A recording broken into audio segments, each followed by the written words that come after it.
A poor little girl carrying a tray of bread wandered into a vampire king's castle to ask him one question.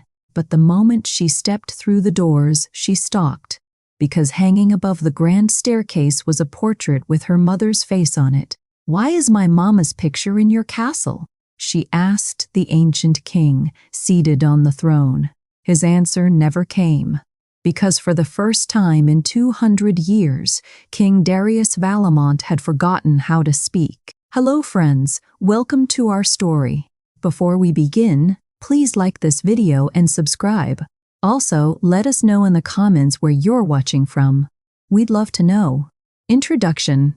The morning mist still clung to the cobblestones of Velebrin when Amara Wells set out with her basket of bread, the same as she did every market day.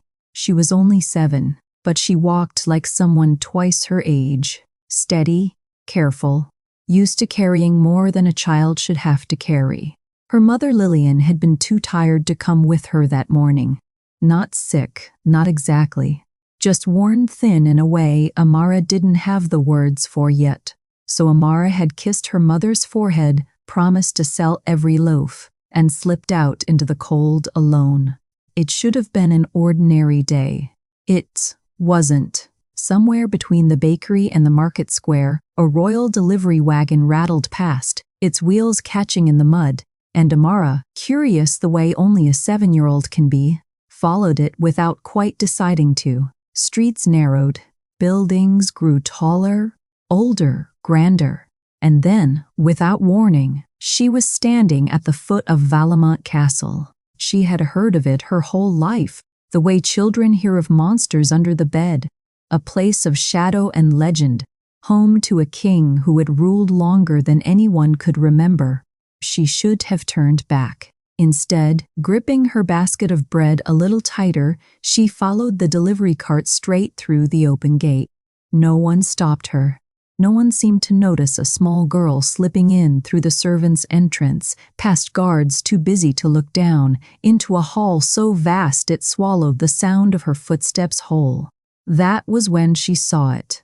A portrait, taller than she was, framed in gold and lit by a ring of candles that never seemed to gutter. A woman in a gown the color of wine, a crown resting in her dark hair, her eyes calm and distant, as if she were looking towards something only she could see. Amara's breath caught in her throat. She knew that face. She had fallen asleep looking at that face every night of her life. "That's my mama," she said, so quietly she barely heard herself say it. But in a hall built to carry whispers to every corner, the words reached exactly who they needed to reach. Across the chamber, King Darius Valamont rose from his throne so suddenly that the court around him fell into a stunned, unnatural silence. His crimson eyes fixed on the small girl standing before his wife's portrait, a portrait he had commissioned 500 years ago and never once let anyone touch. "What did you say your mother's name was?" he asked, his voice low, careful, as though the question itself might shatter something. Amara turned to face him, chin lifted the way her mother's always was when she refused to be afraid. "Lillian," she said. "Her name is Lillian Wells. And everyone in the kingdom bows to her, merchants, soldiers, old women in the market. Everyone but her. She says we're nobody." Behind the throne, in the shadows where he always stood, Lord Marcellus went very still, because he alone in that room understood exactly what this child had just undone.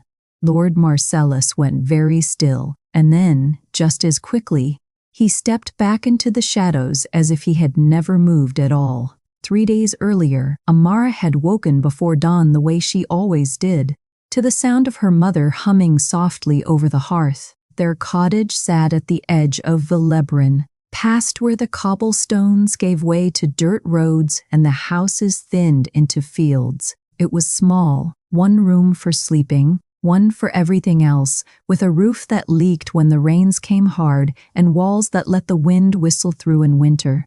They owned little.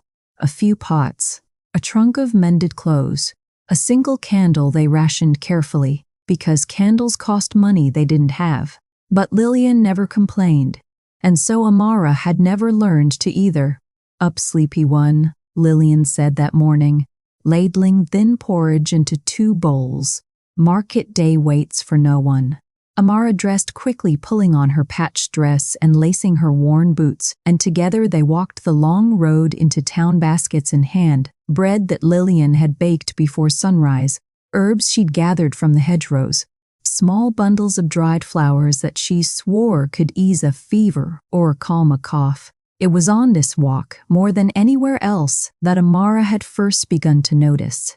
They passed the baker's stall first, and the old woman behind it, a stout, weathered woman named Greta, who complained loudly about everyone and everything, went quiet the moment she saw Lillian coming. She pressed a warm loaf into Lillian's hands before either of them could speak. "For you," Greta said. "No charge, never for you." Lillian tried to protest, the way she always did. Reaching for the few coins in her pocket, Greta simply closed Lillian's fingers around the bread and shook her head, refusing to meet her eyes, as though even looking at her for too long might reveal something she wasn't supposed to say. Further down the road, an old soldier stood at the corner where the market began, his uniform faded, but his back still straight with the memory of discipline. He was missing 2 fingers on his left hand and walked with a limp that never fully healed. When Lillian passed him, he did not nod the way he did to everyone else. He bowed, low and slow and deliberate, the kind of bow Amara had only ever seen in old paintings of knights kneeling before kings. Why did he do that? Amara whispered, tugging her mother's sleeve. "Old habits," Lillian said, not looking back. "Soldiers are strange that way." It happened again at the blacksmith's, where a young man mended the strap on Lillian's basket without being asked and refused every coin she offered. It happened again when 2 children ran up simply to hold her hand for a moment, as if her touch alone were a kind of blessing, before scattering back to their game. It happened when an old woman selling onions grabbed Lillian's wrist as she passed, pressed her forehead briefly to the back of Lillian's hand, and murmured words too soft for Amara to catch, though she caught enough. "Our true queen," the old woman had said. "We have not forgotten." Lillian's face had gone pale and still, the way it always did when someone said those words. She pulled her hand back gently, thanked the woman for the onions, and hurried Amara along without another word. That night, curled beneath their thin blanket, Amara finally asked the question that had been building in her chest all day. "Mama, why does everyone act so strange around you?" The soldier bowed. "The baker gave us bread for free. That old woman called you Amara." Lillian's voice was gentle but firm, the tone she used when she wanted a conversation to end. "People are kind sometimes, that's all it is. But they call you queen. People say all sorts of things." Lillian smoothed Amara's hair back from her forehead, her hands rough from years of work but always soft in their touch. "It doesn't mean anything." "It means something," Amara said quietly. "I'm not a baby, Mama. I can tell when something means something." For a long moment, Lillian said nothing at all.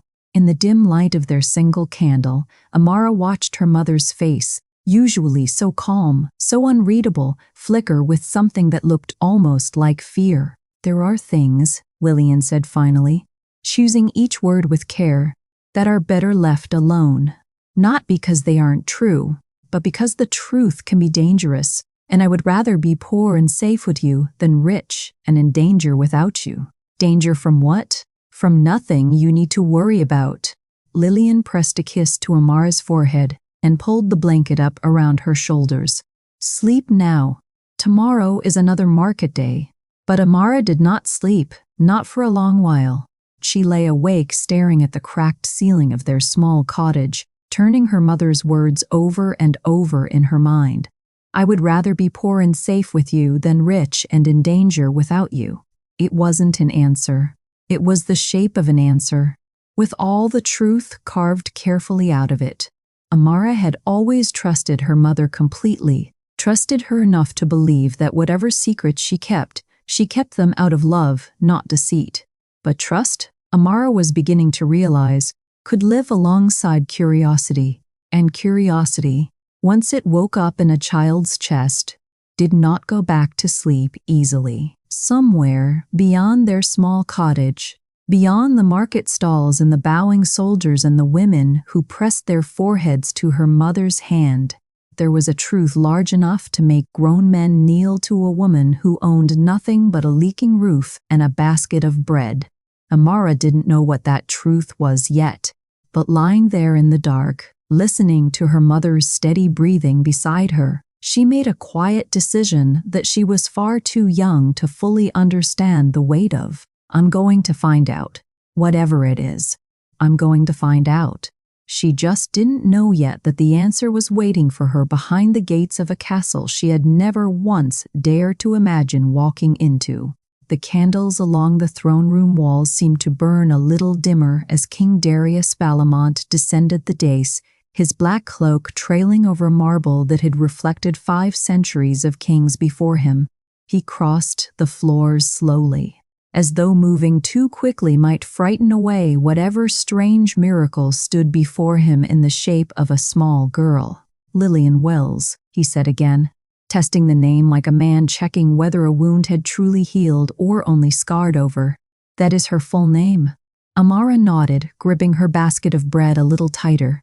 The nobles around the throne room had gone utterly silent, some exchanging glances, others staring openly at the child who had just brought the immortal king to his feet. "Yes, sir," she said. "She's my mama.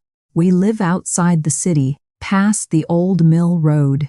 Darius knelt then, an act so unexpected that a ripple of murmurs ran through the gathered court. Kings did not kneel, certainly not before ragged peasant children with bread baskets and dirt on their shoes. But Darius knelt anyway, bringing his ancient, sorrowful eyes level with hers. "Tell me about her," he said quietly. "Everything, please." Amara studied him for a moment, the way children study things they haven't yet decided to trust. But there was something in his voice, a rawness, an ache, that reminded her strangely of the way her mother sometimes looked when she thought no one was watching. "She makes medicine," Amara said, "from plants and flowers.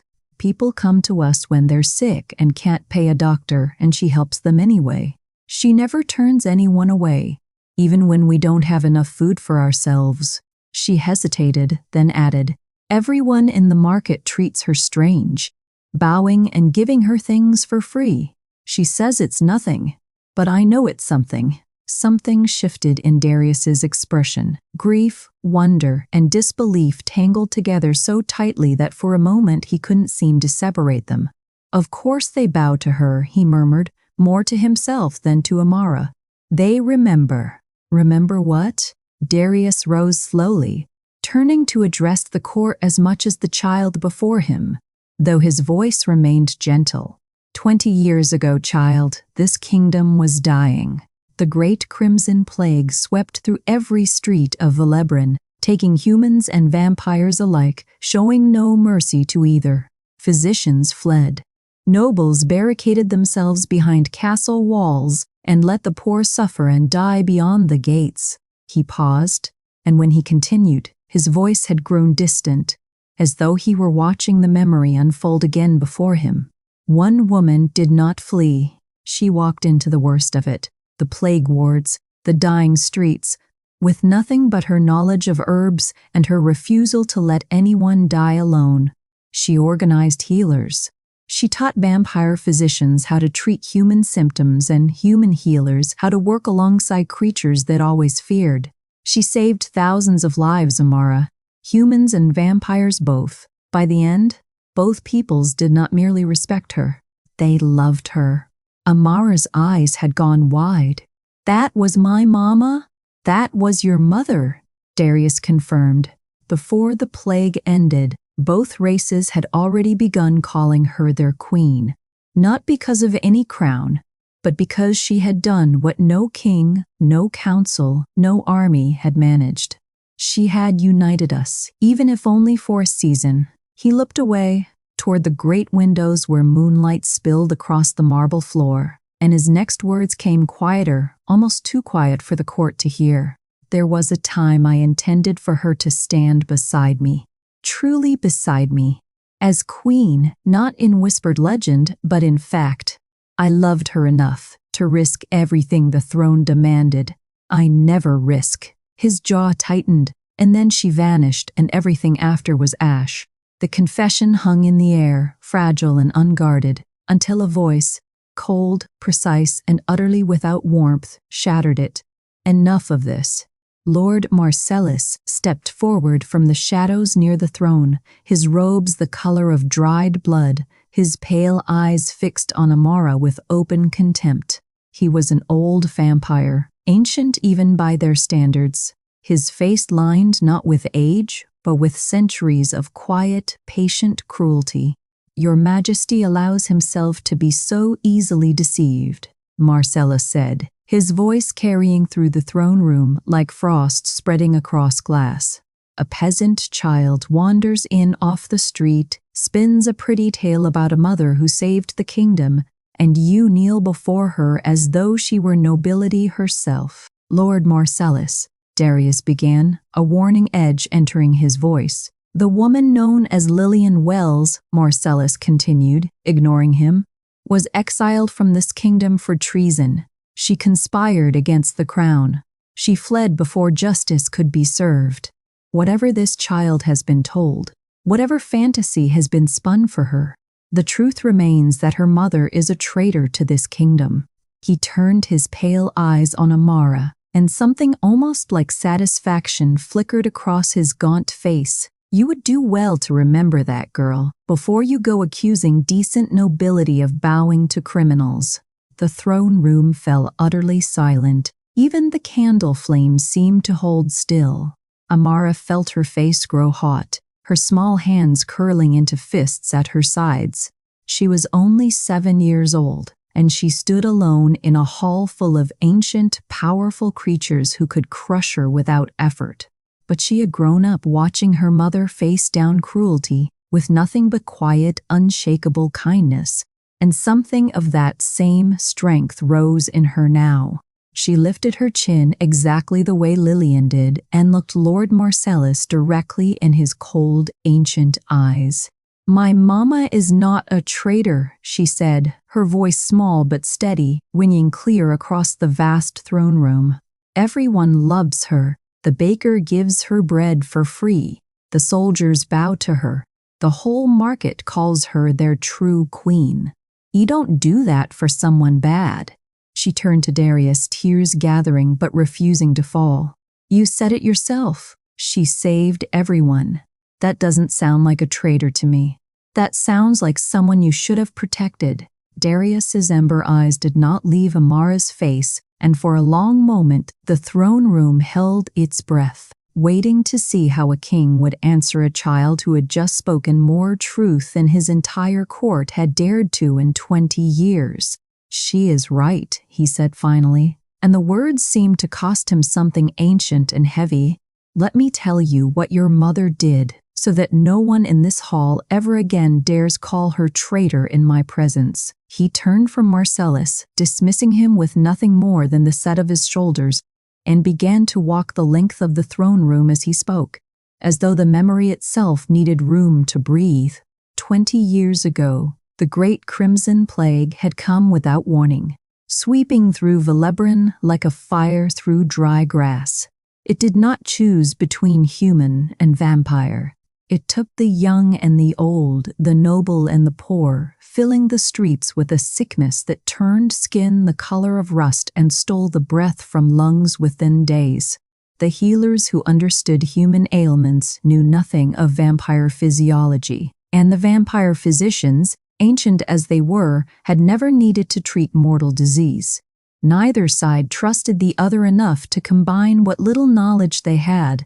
The nobility responded the only way nobility ever seemed to respond to suffering that wasn't their own. They retreated. Castle gates were sealed. Guards were posted not to protect the city, but to keep the city out. The council convened behind locked doors to debate quarantine measures, while the poor died in the streets beyond the walls, forgotten and unmourned. Lillian had been nothing then. A young healer's apprentice, human, with no name and no title, known only in the small farming village where she'd grown up gathering herbs with her grandmother. When the plague reached her village, she did not flee toward the capital's false safety. She walked toward the sickness instead. "I found her in the lower district," Darius said, his voice growing distant with memory. 3 weeks into the outbreak, when the death carts could no longer keep pace with the dying. She had turned an abandoned granary into a shelter. Dozens of cots lined wall to wall, both human and vampire side by side, sharing the same roof, the same fires, the same hope of surviving until morning. He had gone there himself in secret, disguised, unwilling to believe the rumors reaching the castle. Rumors of a mortal woman treating vampires and humans as equals, curing what physicians on both sides had called incurable. He had found her covered in ash and blood sleeves rolled to her elbows, teaching an ancient vampire healer how to read a human fever while she herself learned in the same breath how vampire blood could be diluted and shared to strengthen the weakest patients without turning them. She organized everything, Darius continued. Medicine routes through streets too dangerous for soldiers to patrol, blood supplies drawn from healthy vampires and rationed carefully to human patients whose bodies could tolerate it, strengthening their fevered blood long enough for their own healing to catch up. Food convoys that moved at night through districts the guards had abandoned. She recruited grieving mothers, retired soldiers, frightened young vampires who had never held a mortal's hand without wanting to feed, and she made healers of all of them. He stopped walking and turned back to face the court, and for the first time since Amara had entered the throne room, she saw something entirely unguarded cross his face. I watched her carry a dying vampire child through the night because his own kind had abandoned him, fearing the sickness would spread through their bloodline. I watched her sit beside a human grandmother with no family left, holding her hand until dawn, simply so she would not die alone. She did not ask what someone was. She only asked whether they were suffering, and if the answer was yes, she stayed. By the 4th month of the plague, when the sickness finally began to break, the people of Velebrin, human and vampire both, no longer spoke of Lillian as a healer's apprentice. They spoke of her the way one speaks of miracles. They began calling her queen before I ever did, Darius admitted quietly. It started as a whisper in the plague wards. By the time the sickness had fully passed, it was sung in the streets. The people did not care that she held no title, no bloodline, no crown. She had done what no council, no king before me had ever managed. She had made us one people, if only because grief and gratitude do not recognize the difference between a human heartbeat and a vampire's stillness. He fell silent for a moment, and when he spoke again, his voice had softened into something almost private, meant more for himself than for the court around him. I fell in love with her watching her do it. Not despite what she was, but because of it. She showed me a kind of courage I had never possessed in 5 centuries of rule. The courage to walk toward suffering instead of away from it. His jaw tightened. I began planning a coronation in secret. Not a political alliance, not a treaty between races, a true queen, chosen by the people themselves before I ever placed a crown upon her head. A cold silence settled over the throne room at those words, and it was not Amara's silence, nor the silence of grief. It was something else entirely. The silence of old fear, carefully hidden behind centuries of composure. Lord Marcellus stood very still near the shadows of the dais, his pale hands folded before him, his expression schooled into practiced indifference. But his eyes, when they flickered briefly toward Darius, held something sharper than contempt, because a queen chosen by love and gratitude, adored equally by human and vampire alike, was no longer merely a woman healing the sick. She was a queen who answered to no council, bound by no political debt, owing her crown to nothing but the devotion of the people themselves. and a council that could not control her crown could no longer control the kingdom at all. That flicker in Marcellus's eyes lasted only a heartbeat, but it was long enough for the truth to begin unspooling in the silence of the throne room, though no one there yet understood how deep the rot truly ran. What Darius did not know, what he had never known in 20 years of grief and searching, was that the coronation he had planned in secret had never truly been a secret at all. Lord Marcellus had learned of it within days. As eldest member of the Vampire Council, keeper of records stretching back centuries, he had built his power slowly and patiently, the way old vampires built everything, through favors owed, secrets kept, and fear quietly cultivated in the hearts of those who might otherwise have challenged him. A king, ruled by law and bloodline, but a council that controlled the king's advisors, his records, his very sense of what was true, ruled the kingdom in truth. A queen chosen freely by the people, beloved by human and vampire alike, answering to no one but her own conscience would have ended that control entirely. So Marcellus had acted before the coronation could ever take place. He forged the first letter himself, in Lillian's own careful handwriting, copied painstakingly from herb shipment records she had once signed. It spoke of secret meetings with human resistance leaders, of plans to use her influence to strip vampire nobility of their ancestral lands, of a queen who intended to rule not with unity, but with vengeance for centuries of vampire cruelty toward mortals. The letter was never meant to be believed entirely. It was only meant to plant the first seed of doubt in a council already trembling at the thought of losing its grip on the throne. The second letter came from a supposed witness, a minor healer Lillian had once worked alongside during the plague, bribed with more gold than she would earn treating patients for 100 years, coerced with threats she never dared repeat to anyone. She testified before the council that Lillian had spoken of overthrowing vampire rule entirely, of a mortal uprising planned for the very night of her coronation. It was, of course, entirely false, but false things spoken with enough conviction before an audience already primed to believe the worst of a woman with too much power and no bloodline to justify it needed no proof at all. Records burned quietly in the following weeks. Birth registries that would have confirmed Amara's parentage years later, correspondence between Darius and Lillian that might have revealed the truth of their devotion.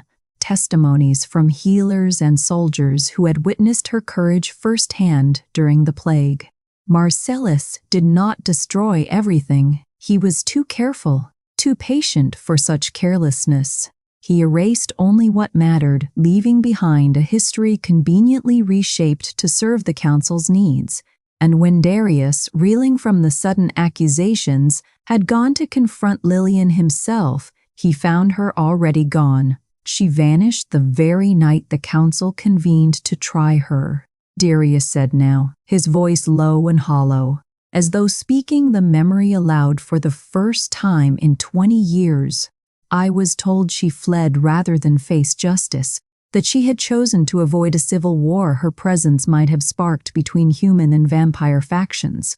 I was told she left willingly, without a word to me, without so much as a letter of farewell. He closed his eyes. I believed it, because Marcellus made certain there was nothing left to disbelieve. What Darius did not yet know, what only Marcellus and the guards he had bribed that night truly understood, was that Lillian had never fled at all. She had been taken, forced beyond the kingdom's borders under threat against everything she loved, her memory of that night and much of what came before it stripped away by ancient vampire magic that Marcellus alone among the council still remembered how to wield.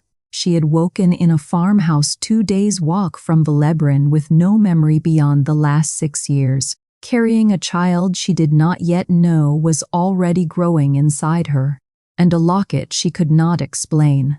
History, meanwhile, had been rewritten to erase her entirely. The plague records that once bore her name were amended to credit anonymous healers.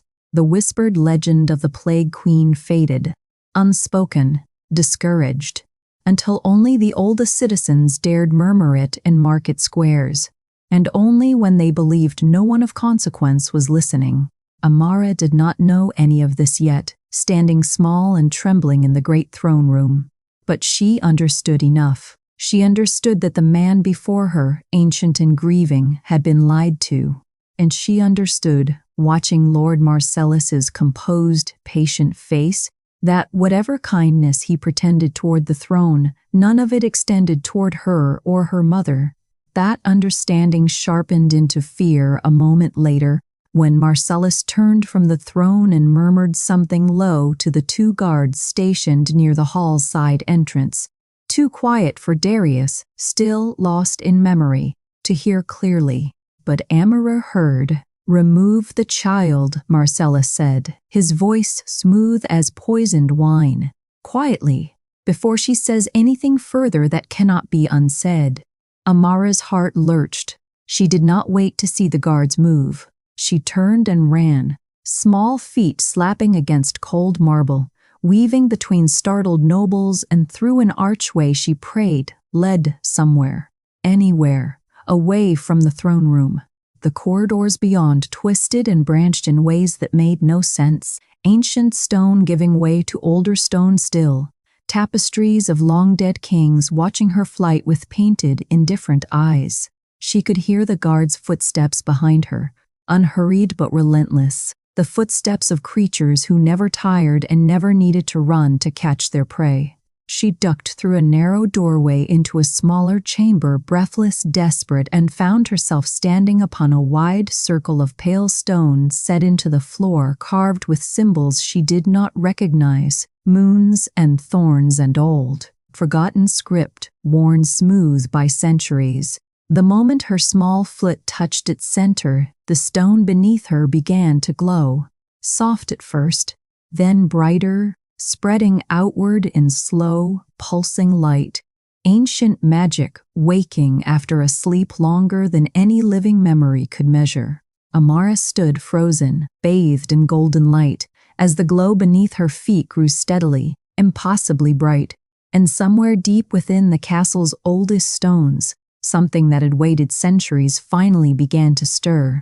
The light beneath Amara's feet did not fade, it spread. Golden threads of it crept along the ancient carvings in the floor, tracing the moons and thorns until the entire chamber seemed to breathe with a slow pulsing glow. Somewhere above her, deep in the castle's oldest towers, she heard a sound like stone grinding against stone, doors that had not opened in centuries, stirring at last. The two guards who had been chasing her skidded to a halt in the doorway, and Amara braced herself, expecting rough hands to seize her. Instead, both vampires froze at the sight of the light. Their faces, usually so composed, went slack with something between awe and terror. Then, slowly, without a word spoken between them, they sank to their knees. "The seal," one of them whispered, voice trembling. "It hasn't woken in 500 years. Word spread through the castle faster than Amara could understand. By the time Darius arrived breathless, in a way immortal kings were never meant to be half the household staff, and a dozen ancient vampire nobles had already gathered in the corridor outside the chamber, kneeling in a widening circle around the doorway as though drawn there against their will. Darius pushed through them and stopped in the threshold, staring at the small girl standing in the center of the glowing seal, golden light washing gently over her frightened face. "Impossible," he breathed. In the throne room behind them, mounted on its velvet cushion beneath careful guard for 3 centuries, the ancient royal crown had begun to tremble. A fine, restless shiver running through gold that had not moved on its own since the first king of Velebrin had set it upon his head. It was old Alendra, the castle's librarian, who arrived last, moving slower than the others on legs that had carried her through 9 decades of quiet service among the archive's dusty shelves. She pushed through the kneeling crowd with more urgency than her frail body seemed to allow, clutching something wrapped in cloth against her chest. "Your Majesty," she said, breathless, "I must show you something." I should have shown you long ago, but I did not understand what I was looking at until now. She knelt, carefully, painfully, and unwrapped the cloth to reveal a small leather journal, its pages yellowed and brittle, its cover marked with the same moon and thorn symbols carved into the floor beneath Amara's feet. I found this hidden behind a false panel in the old council archive years ago when Lord Marcellus ordered the records reorganized, Elendra said, her voice low enough that only Darius and a few of the nearest nobles could hear. I did not understand its importance then. I thought it merely an old healer's diary, but I have read it 100 times since, and I believe now it was hidden deliberately so that no one would ever find what it proves. She opened the journal with trembling hands to a page marked with a pressed, long-dried flower, a night-blooming rose, its petals still faintly black and crimson even after 20 years. "This is Lillian's hand," Elendra said. "I recognize it from the plague ledgers she once kept." Darius took the journal as though it might crumble to ash in his hands and read. The entry described the final days before the plague's end, the moment when both human elders and vampire council members, moved beyond politics or old fear, had gathered in secret and sworn an oath before witnesses. Not a political alliance, not a treaty, a binding ancient vow, recognizing Lillian as chosen sovereign of both peoples, sealed with blood and moonlight in the old tradition. Long before any formal coronation could take place, she was already queen, Darius said, his voice hollow with disbelief. In every way that mattered beneath old law, she was already queen before Marcellus ever moved against her. Elendra turned the page with careful fingers, revealing another passage, written not by Lillian, but in an older, more formal hand. A passage copied, it seemed, from a much older text. When plague and fire test the divided peoples, and one soul walks towards suffering rather than away from it, the crown shall know its rightful queen. And from compassion, from plague fire, and from moonlight shall come a child who is neither wholly human nor wholly apart from the old blood. A child who shall stand where two peoples could not, and make of them one. The chamber had gone utterly silent, save for the soft, steady pulse of golden light still glowing beneath Amara's small feet. Darius lifted his eyes slowly from the page and looked at the girl standing in the center of the ancient seal. Pale hair, the exact shade of wheat under moonlight storm-colored eyes, a stubborn, unshaken chin lifted in the face of creatures 5 centuries older than she was, born of a mother who had walked into plague and fire to save 2 divided peoples, born beneath moonlight neither of them yet understood. A child the ancient stones themselves had recognized before anyone else had dared to. "Amara," he whispered, and the word came out reverent, terrified, and full of a hope he had not allowed himself to feel in 20 years. It was Marcellus's voice, cold and sudden, that shattered the silence. He stood at the back of the gathered crowd, his composure finally cracking to reveal something sharper beneath. Not fear exactly, but the calculating fury of a man watching everything he had built over 20 years begin to collapse in the space of a single afternoon. "A journal," he said, his voice carrying clearly over the murmuring crowd, "written by a traitor, interpreted by a librarian too old to know better. Used to justify handing this kingdom's future to a peasant child who wandered in off the street." His pale eyes swept the room, daring anyone to challenge him. "I will not stand by while superstition and sentiment undo everything this council has protected." He turned toward the 2 guards still kneeling near the chamber door, and his voice dropped into something colder, something final. "The child is a danger to the stability of this kingdom, prophecy or not. She must be dealt with before dawn. Quietly and permanently, before this madness spreads any further than it already has." The words had barely left Marcellus's mouth before Darius turned on him, his ember eyes blazing with a fury that made even the ancient councilman take an involuntary step back. "You will not touch her." Darius said, each word carved from ice. "Not while I still breathe." But the damage of Marcellus's declaration had already been done. Word of it slipped from the chamber, the way word always did in a castle full of servants and frightened nobles. Whispered first, then spoken aloud, then carried out through the servants' passages and into the city streets by dawn.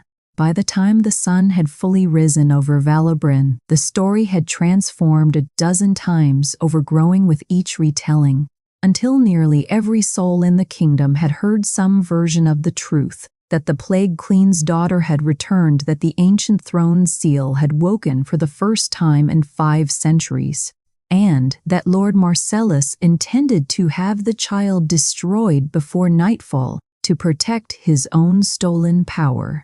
It was the old ones who moved first, the healers who remembered the plague wards, the soldiers who remembered bowing to a woman who asked for nothing in return, the grandmothers who had pressed their foreheads to Lillian's hand and called her their true queen when no one of consequence was listening. By midday, they had lit the first candles.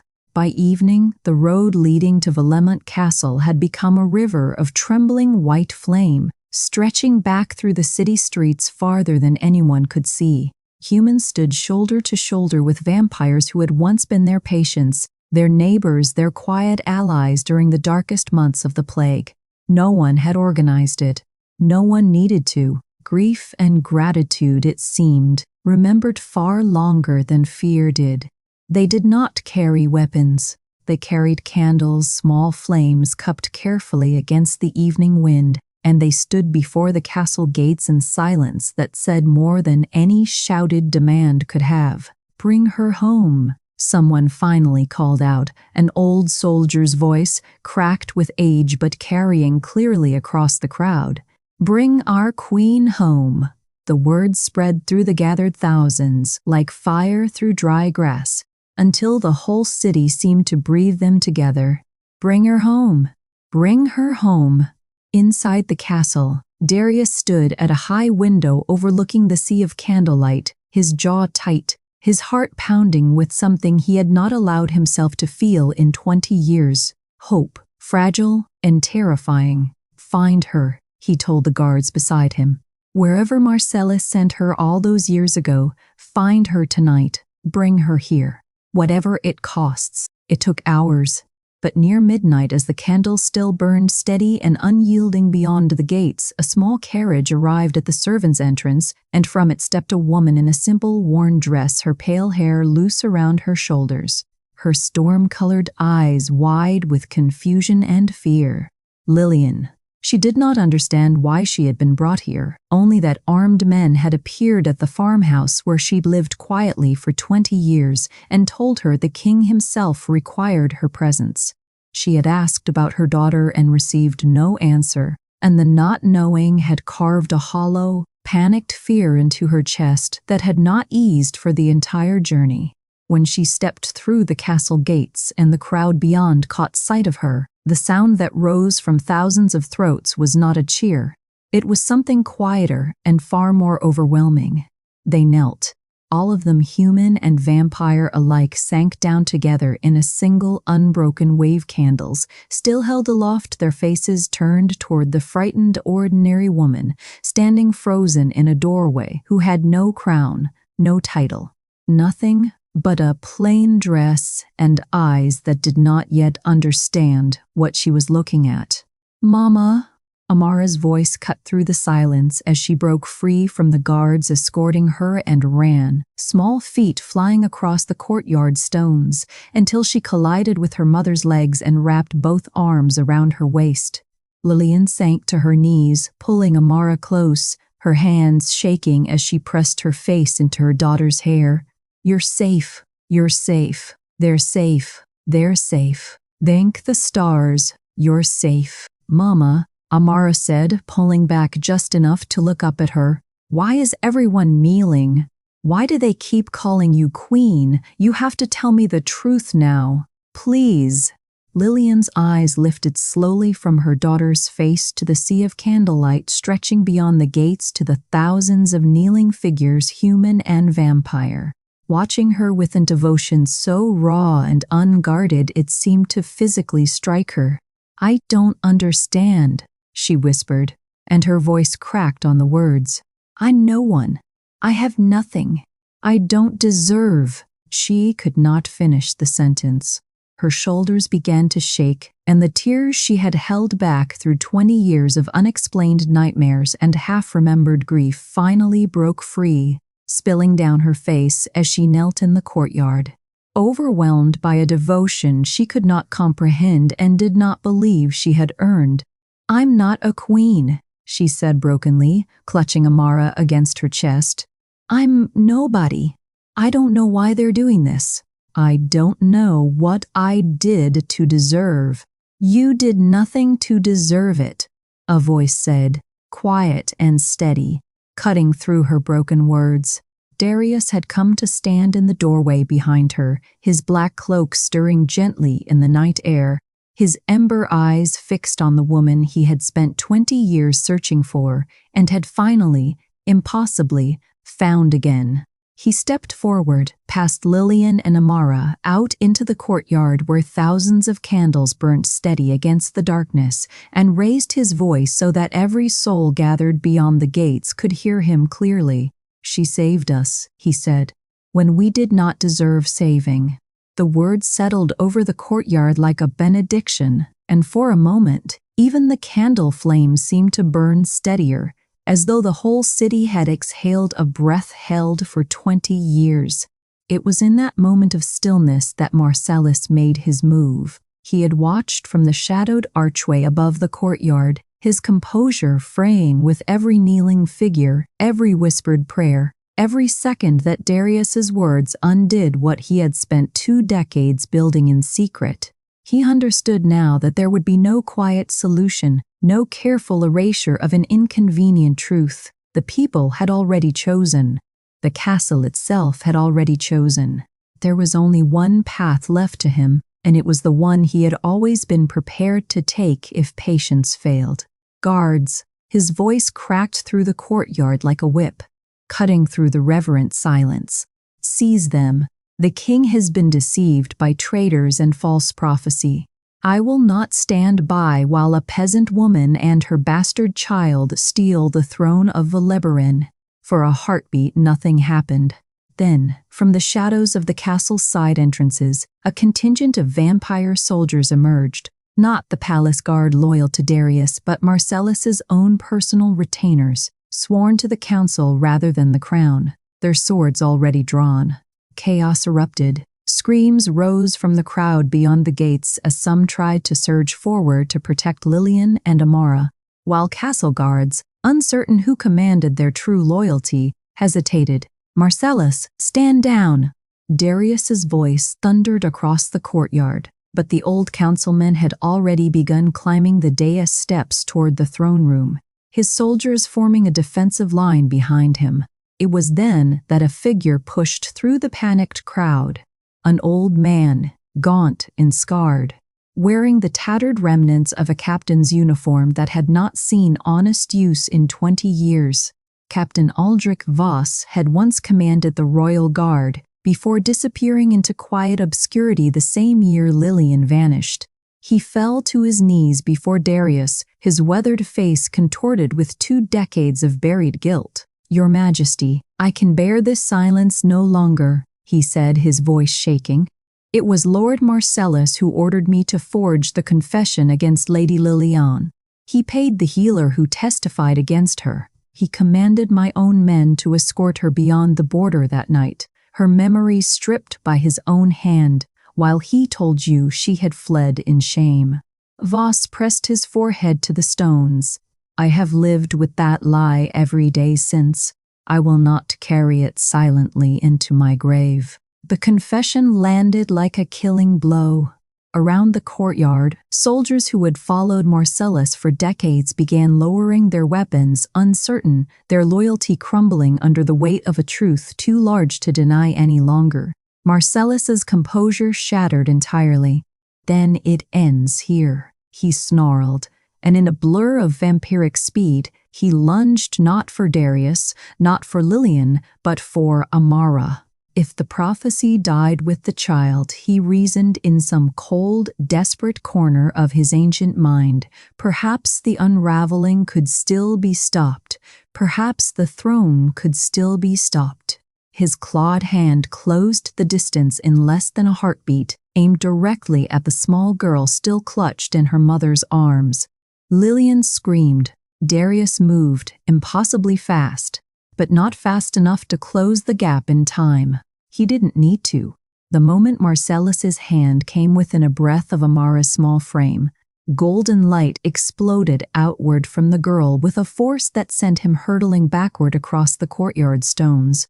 The same ancient magic that had woken beneath her feet in the castle's oldest chamber now surrounded her fully, a shimmering shield of light that pulsed in rhythm with her frightened heartbeat, ancient and absolute in its protection. Marcellus struck the base of the day steps and lay stunned for a moment. His centuries-old strength no match for magic older than his own bloodline. Darius did not hesitate. He crossed the courtyard in 3 strides and had Marcellus by the throat before the councilman could rise, lifting him bodily off the ground with a fury 500 years in the making. "You stole her from me," Darius said, his voice a low, terrible growl. "You stole her memory, her home, 20 years of her daughter's life, and you dared to raise your hand against a child under my protection." His grip tightened.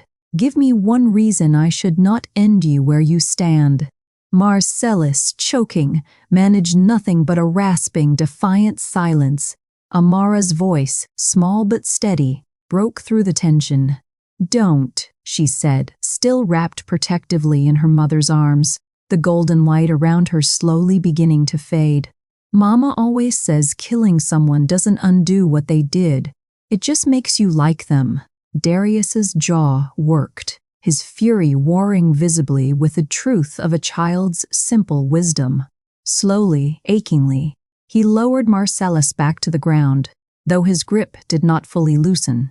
"You are right to fear justice," Darius said finally, his voice regaining its cold, controlled authority. "But you will not escape it through my mercy, and you will not escape it through a quiet death either." He turned, raising his voice so that it carried across the courtyard, to the thousands still gathered beyond the gates with their steady, unwavering candles. "Lord Marcellus will stand trial before this entire kingdom," Darius declared. "Every lie he has told, every life he has ruined, every truth he has buried will be spoken aloud before every soul he has wronged.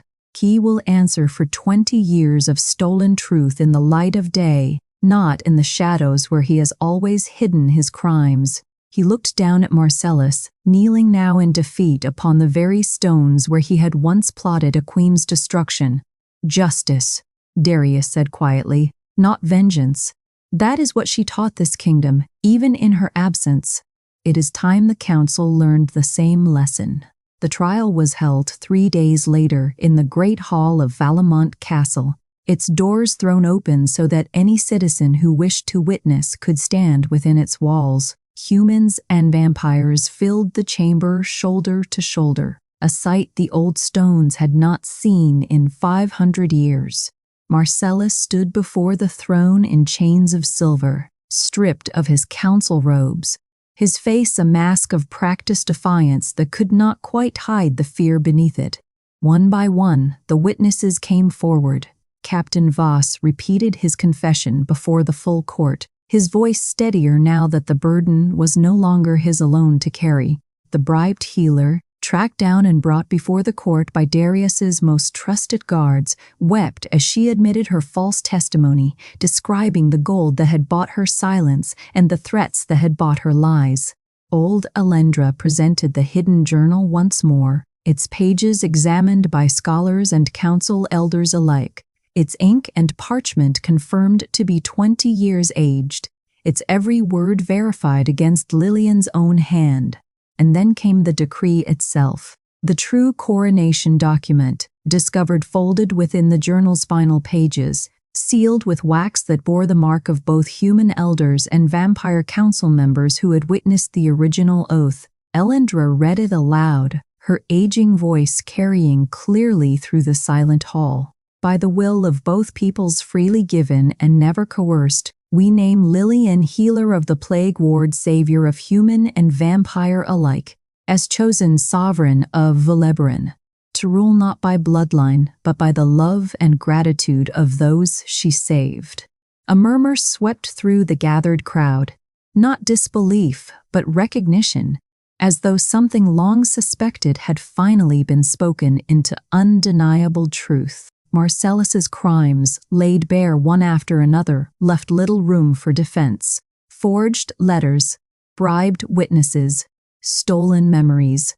20 years of a kingdom's history rewritten to protect one man's grip on power. When Darius finally asked if he had anything to say in his own defense, Marcellus said nothing at all, his silence its own quiet confession. Lord Marcellus, Darius said, his voice heavy with the weight of the judgment, you are stripped of your council seat, your lands, and your title. Effective this hour. You will live out your remaining centuries in the northern keep, under guard, with time enough to consider the cost of the lies you told. He paused.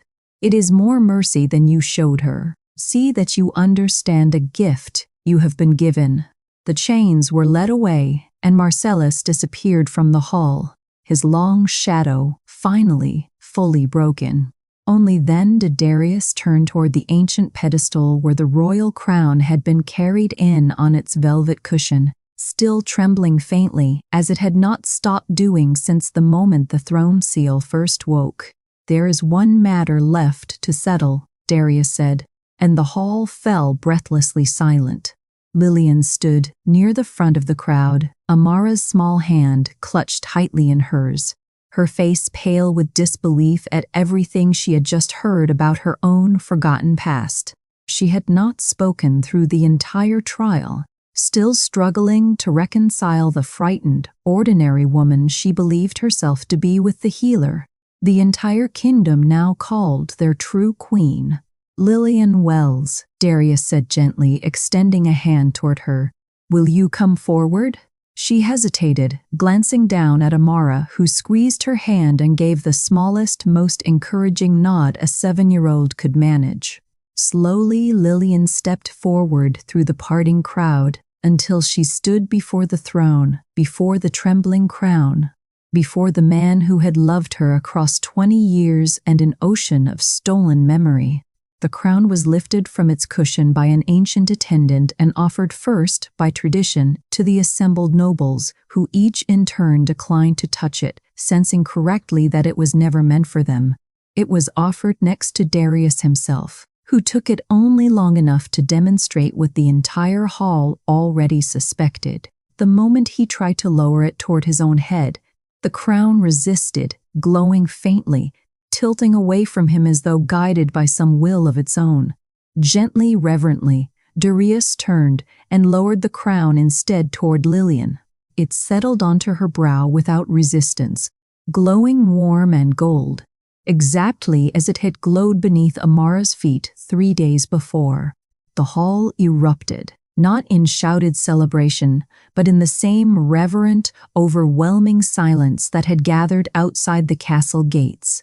Thousands of voices rising together in something closer to a prayer than a cheer. Darius knelt before her, the king kneeling before his queen at last, 20 years too late by his own reckoning. I failed to protect you, he said, his voice breaking with a grief he had carried silently for 2 decades.